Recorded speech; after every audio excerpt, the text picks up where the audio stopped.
Bien, nous allons écouter maintenant Hugo Père. Hugo.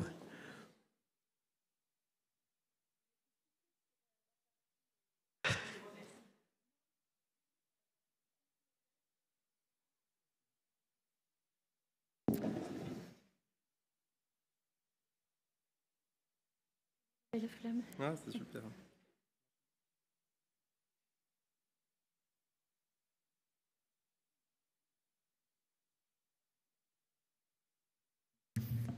Bonjour à tous.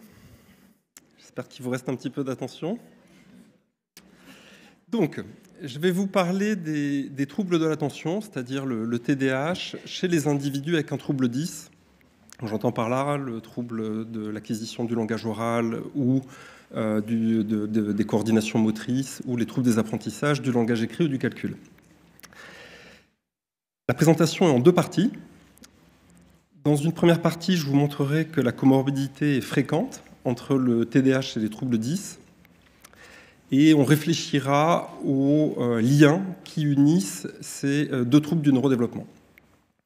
Dans une deuxième partie, on abordera plus spécifiquement une question qui intéressait le conseil scientifique de la FF10, celle de la tolérance et de l'efficacité du méthylphénidate chez les enfants qui ont un trouble 10 et un TDAH qui est associé.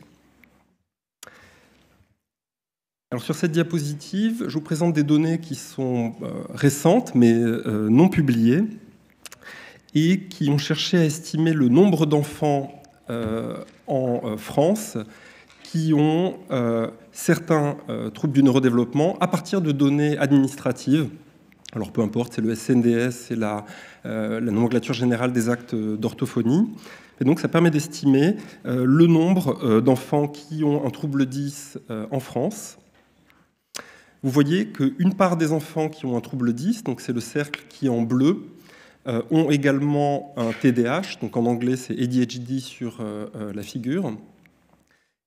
Le fait le plus important, c'est que la moitié des enfants qui ont un TDAH, ici vous voyez, ont un trouble 10 qui est associé, et cette association ne peut pas être liée au hasard, et c'est pour ça que je développerai les liens qui unissent ces deux troubles. J'ai également indiqué les troubles du spectre de l'autisme, ESD en anglais, parce que cette comorbidité élevée entre les troubles 10 et le TDAH ne concerne pas que ces deux pathologies, mais bien l'ensemble des troubles du neurodéveloppement. Puis je mets bien cette image parce qu'il y a les troubles 10 en gros, hein, Nathalie? Non. Alors, quels sont les liens qui unissent les troubles 10 et les autres troubles du neurodéveloppement?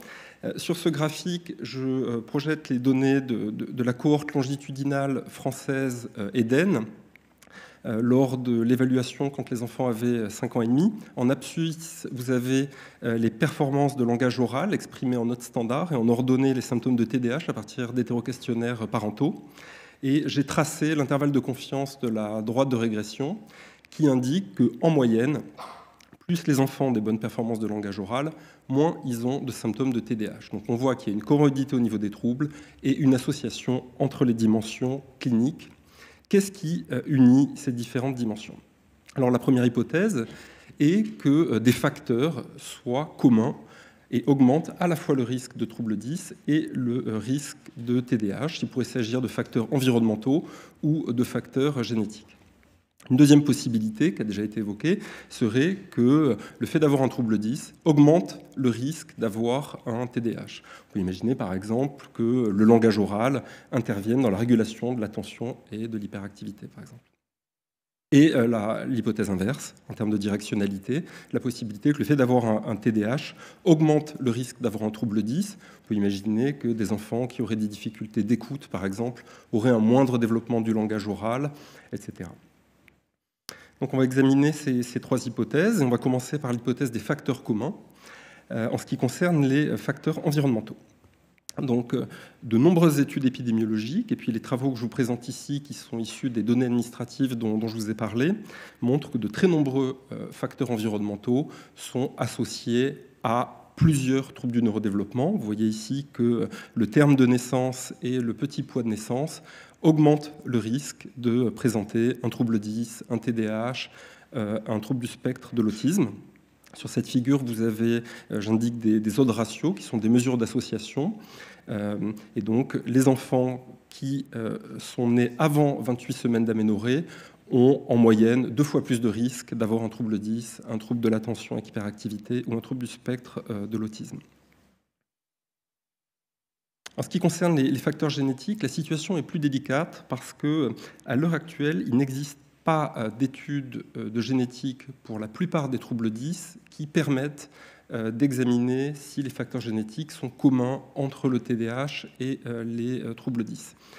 Mais on a des données, d'une certaine manière, enfin des indicateurs qui sont un peu indirects, c'est que quand on examine cette question pour les autres troubles du neurodéveloppement, donc c'est une question que j'ai investiguée avec mes collègues en ce qui concerne les facteurs génétiques communs au TDAH et aux troubles du spectre autistique, et on a pu mettre en évidence qu'un tiers des variants génétiques du TDAH étaient communs à ceux des troubles du spectre de l'autisme. Vous avez sur la figure une projection de l'association de différents polymorphismes génétiques, et vous voyez qu'il y a une phase entre le signal qui concerne le TDAH et le signal qui concerne les troubles du spectre de l'autisme. Donc, il y a des recherches à mener sur les facteurs communs au TDAH et aux troubles 10, encore beaucoup de choses à investiguer, et également aussi les facteurs qui plus spécifiquement sont associés à un trouble par rapport à l'autre, et puis même pour aller plus loin dans la question aussi, des facteurs qui seraient communs aux troubles 10 et plus spécifiques à certains troubles 10 plutôt que d'autres. Alors la deuxième hypothèse, le fait d'avoir un trouble 10 pourrait augmenter le TDAH, et là-dessus les études longitudinales sont très utiles pour répondre à ce type de questions.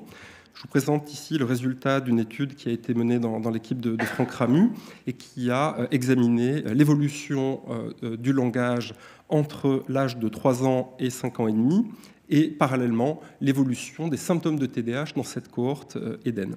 Ce qu'on a pu montrer, c'est que les symptômes précoces de TDAH ne prédisent pas le développement du langage à 5 ans et demi, mais qu'en revanche, les performances de langage précoce ont une influence sur les symptômes de TDAH tardive et plus particulièrement les tests de compréhension et de répétition de phrases, laissant à penser que le langage intervient dans la régulation de l'attention et de l'hyperactivité et probablement à un niveau phrasal. Concernant l'autre sens de la directionnalité, c'est-à-dire la possibilité qu'avoir un TDAH augmente le risque d'avoir un trouble 10, si on examine un autre domaine cognitif, comme par exemple les coordinations motrices, vous avez sur cette figure en ordonnée les performances en motricité fine standardisées, et on a isolé 4 groupes en fonction de leur trajectoire pendant la période préscolaire, entre l'âge de 3 ans et 5 ans et demi. Et nous avons mis en évidence le fait que les enfants qui avaient des symptômes de TDAH plus importants à 3 ans avaient tendance à avoir davantage de trajectoires déclinantes, laissant à penser que la régulation de l'attention intervient dans le développement des coordinations motrices. Donc on voit qu'entre les domaines cognitifs qui sont examinés, la directionnalité n'est pas toujours la même, et probablement également en fonction des âges de la vie. Ici, je vous présente des résultats d'une étude qui, à nouveau, est une étude longitudinale qui s'est intéressée aux relations entre les symptômes de TDAH et les performances en lecture. Et ce que montre cette étude, c'est qu'il y a effectivement un effet des performances précoces en lecture sur les symptômes TDAH tardifs à l'adolescence, mais que l'effet des symptômes de TDAH précoces sur les performances en lecture lors de l'adolescence a une taille d'effet qui est plus importante. Donc il y a un effet bidirectionnel, mais plus important dans la direction depuis les symptômes de TDAH vers les performances en lecture.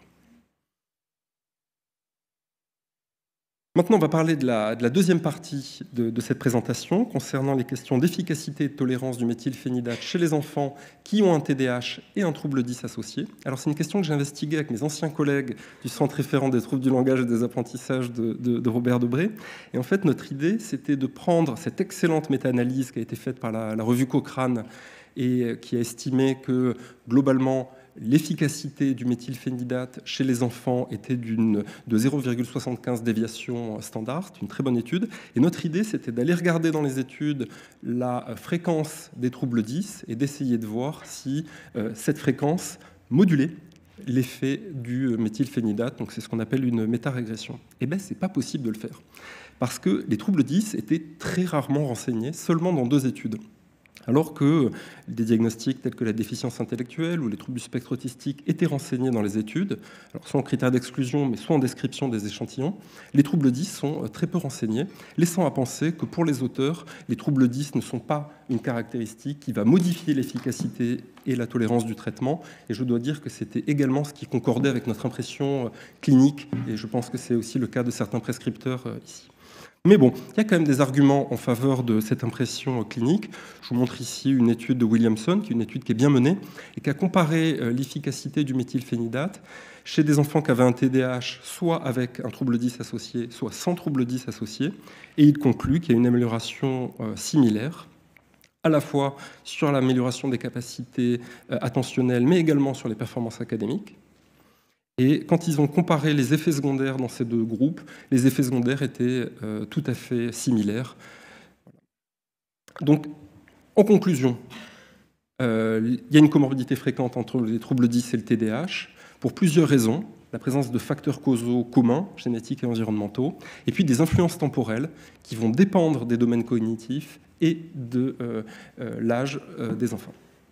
Et puis pour la deuxième section, le traitement par méthylphénidate est aussi efficace et bien toléré dans les situations de TDAH avec ou sans trouble 10. Je vous remercie de votre attention.